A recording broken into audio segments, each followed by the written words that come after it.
राहुल गांधी जी ने कांग्रेस नष्ट कर दी है। राहुल गांधी जी कांग्रेस को और नष्ट कर रहे हैं। राहुल गांधी को संविधान की चिंता नहीं करनी चाहिए। संविधान की चिंता इस देश के 140 करोड़ लोग कर रहे हैं। पाप हो तो गिनाए। मैं भी कांग्रेस में रहा हूं।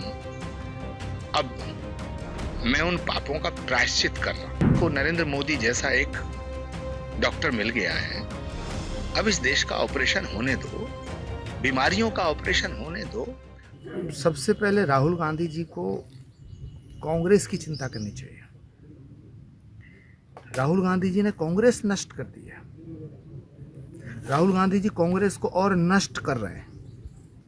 राहुल गांधी को संविधान की चिंता नहीं करनी चाहिए। संविधान की चिंता इस देश के 140 करोड़ लोग कर रहे हैं और 140 करोड़ लोग नरेंद्र मोदी को तीसरी बार प्रधानमंत्री बना रहे हैं।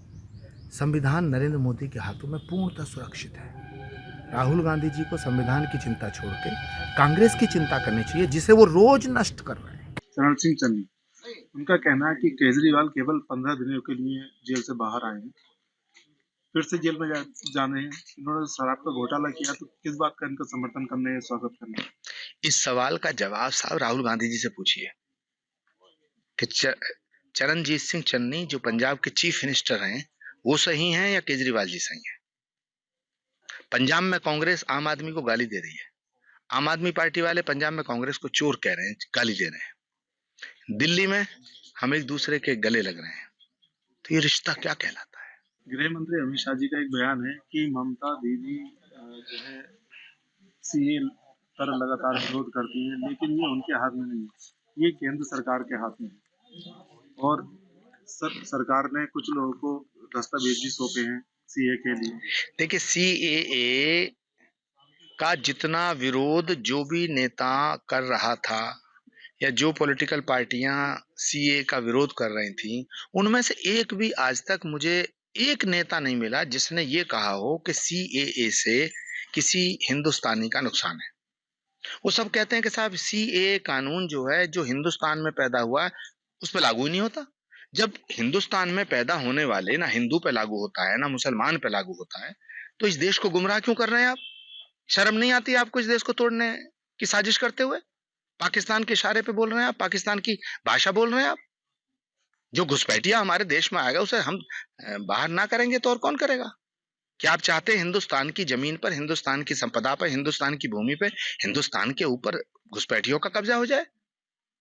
जब घुसपैठियों की बात होती है तो विपक्ष पूरा जो चिल्ला पड़ता है, पेट में दर्द मारता है, कहता मोदी तो मुसलमानों को गाली दे रहे हैं, मोदी मुसलमानों के खिलाफ। मोदी मुसलमानों के खिलाफ नहीं है। मोदी हिंदुस्तान के मुसलमान की इज्जत करते हैं। मोदी हिंदुस्तान के मुसलमान को हिंदुस्तानी मानते हैं।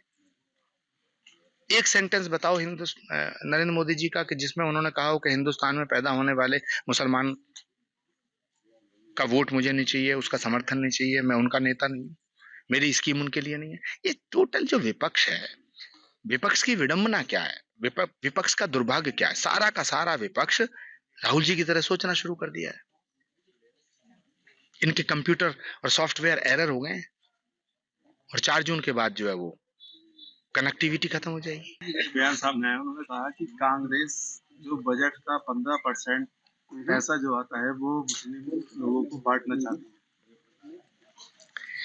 और देखिए, मुझे लगता है कि महात्मा गांधी के बाद इस देश में आज तक अगर कोई सबसे बड़ा सेक्युलर लीडर हुआ है तो उसका नाम नरेंद्र मोदी है। क्योंकि उनकी किसी भी स्कीम, किसी भी योजना, किसी भी उनकी प्लानिंग, किसी भी उनकी बात से ये नहीं झलकता कि वो किसी एक कम्युनिटी के लीडर हैं। उन्होंने कभी नहीं कहा कि मैं सिर्फ हिंदुओं का नेता हूं। उन्होंने कभी नहीं कहा कि मेरी ये योजना, चाहे जनधन योजना हो, चाहे वो 5 लाख का बीमा हो, स्वास्थ्य बीमा, चाहे वो वैक्सीन का लगाने का जो पूरी प्रक्रिया थी, उन्होंने कब कहा कि ये मुसलमानों के लिए नहीं है, सिर्फ हिंदुओं के लिए है? उन्होंने कब कहा कि ये सिर्फ एक कम्युनिटी के लिए है? उन्होंने ये सारे देश की बात की है। और सारे देश की बात जो करता है, 140 करोड़ लोगों की जो बात करता है, तो उससे बड़ा सेक्युलर लीडर और कौन हो सकता है? मुझे लगता है महात्मा गांधी के बाद सबसे बड़ा सेक्युलर लीडर अगर कोई देश में हुआ है तो नरेंद्र मोदी जी है। मोदी जी का ये कहना ये भी है कि कांग्रेस 15% बजट का मुस्लिम लोगों में बांटना चाहती है। देखिए, कांग्रेस का एक पाप हो तो गिनाए। मैं भी कांग्रेस में रहा हूं। अब मैं उन पापों का प्रायश्चित कर रहा हूं। एक पाप हो तो गिनाया जाए। सारे पाप, सारे गुनाह, इस देश को तोड़ने का गुनाह, इस देश के विभाजन का गुनाह, इस देश में हिंदू और मुसलमान की सियासत करने का गुनाह, वोट बैंक का गुनाह, इस देश को अगड़े पिछड़ों में बांटने का गुनाह, इस देश में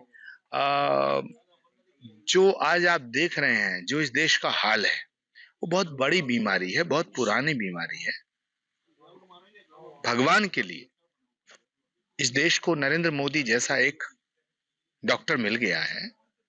अब इस देश का ऑपरेशन होने दो, बीमारियों का ऑपरेशन होने दो। अब जब बीमारियों का ऑपरेशन होता है तो कोई कहीं बेहोश हुआ पड़ा है, कोई किसी को पीड़ा है, कोई किसी के पेट में दर्द है, कभी कोई चीखता है, कभी कोई चीखता है, हाँ? लेकिन ऑपरेशन होने दो।